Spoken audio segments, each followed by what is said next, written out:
Hello everybody, welcome back. Wow, you have all worked so hard today and I have had hundreds of submissions from my fabulous super sentence stackers. Your writing has been fantastic. Now, what I asked you to do today was choose a chunk from the film that we watched together, and I asked you to write within that chunk. I've read all your submissions and I've chosen my favourites for today and sewn them all together as a wonderful collaborative story. So who has made it into the big final piece? I'm going to do a roll call now of my favourite chunks of the day. Chunk 1 was Jake Neenham, age 10. Thank you Finn Park for chunk 2. Zevin came in with chunk 3, he's 10 years old, and Nimzona, age 8, did chunk 4. Thank you Zoe Barnes and your gorgeous photograph, who was age 7. Theo Vivian did chunk 6. Chunk 7, Ollie Mansell, age 10. Thank you Alice Bell in year 4, who gave us chunk 8, and our happily ever after ending came from Anthony Tober, age 7. I'm now going to read our whole collaborative story that I've sewn together, The Blue Umbrella.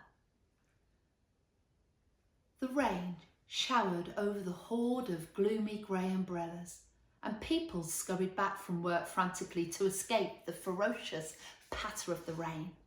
Suddenly, a vivid bright umbrella shot up into the sky like a hot air balloon. Blue Umbrella was ecstatic. Blue Umbrella loved being refreshed by the wonderful glamorous rain, and all the joyful houses and pubs were smiling and enjoying the tumbling rain. Shop canopies beat to the rhythm of the rain, while blue boots tapped alongside collaboratively. There was excitement in the air, and Blue Umbrella looked around. Then out of the corner of his eye, he saw a red umbrella. A red umbrella caught Blue Umbrella's eyes, and he felt his head feel lighter, and he couldn't take his eyes off her. He goggled. They marvelled in each other's presence, and despite their lights, her tantalising glow radiated through the fog, sparkled through the fog. The tip-tappering of the rain fell silent as they sadly departed. Heavy rain clouds strangled the grey scale of the city, and Mr. Blue was clenching the azure handle with all his might, but it wasn't enough. He soared, he flew, and he looked down and saw red amongst the grey and sighed. It was her. The green light flickered rapidly in the frosty city, and as the two companions got separated by a wave of umbrellas, Blue Umbrella, oh hello, come up for the story. Blue Umbrella tried relentlessly to reach his new friend, but it was no use. She was going the other way.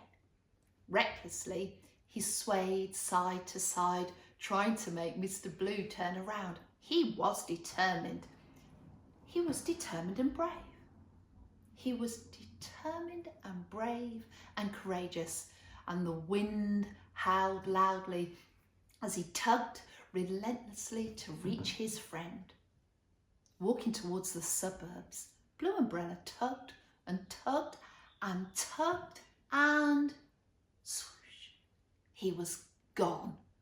Without realising it, a substantial whisk of wind blew him higher and higher and higher, and glancing down at the people, studying them observantly, looking for Red Umbrella, she was nowhere to be seen, and Blue Umbrella's lip quivered.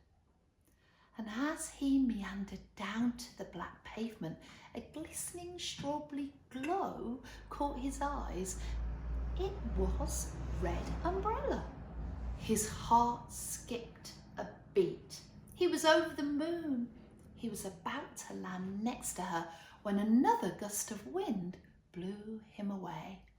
Shockingly, the blue umbrella tumbled in the terrific storm. He flipped, he flew, he flopped upside down. He worried he would snap like a ruler. He worried he would tear like paper. The wind blew fast and furiously, and the raindrops shot down like bullets from the sky. The shimmering lightning flashed across the sky blackness.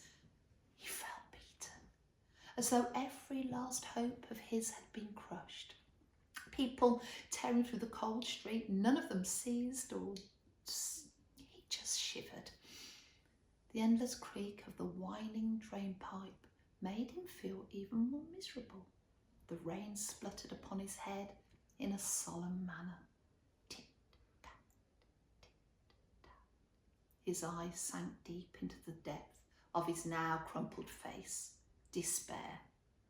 There was no hope. The depressed traffic lights held up its red hand as the blue umbrella lay in misery on the floor. Poor little umbrella, are you all right? It asked. There was no answer, and then a man, who seemed to be Blue's owner, picked him up. And the small thing awoke. He blinked. What just happened, he thought. He looked around for any signs, and all he could see was the long, long road.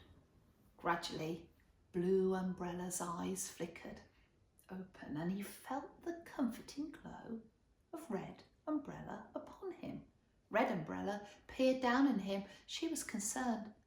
When their eyes met, neither of them could help but smile. Despite the hustle and bustle surrounding them, Miss Red and Mr. Blue's attention was only drawn to one another. There was no way, they were drawn to each other like magnets. There was no way they could be forced apart.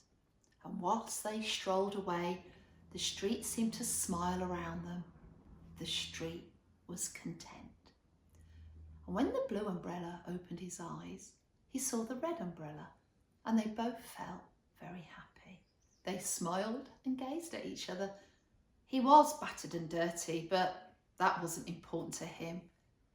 His dreams came true. Mr. Blue and Miss Red went to a beautiful restaurant to drink some delicious coffee. They held hands and felt cheerful, and at the same time, the umbrellas kissed and cuddled each other.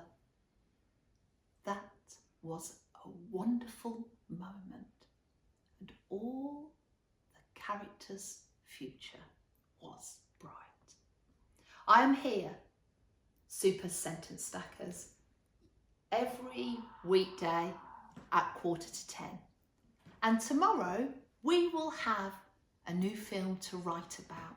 Make sure you tune into YouTube right then, because I want you to tell all of your friends, all the teachers, your whole family. They can all get involved.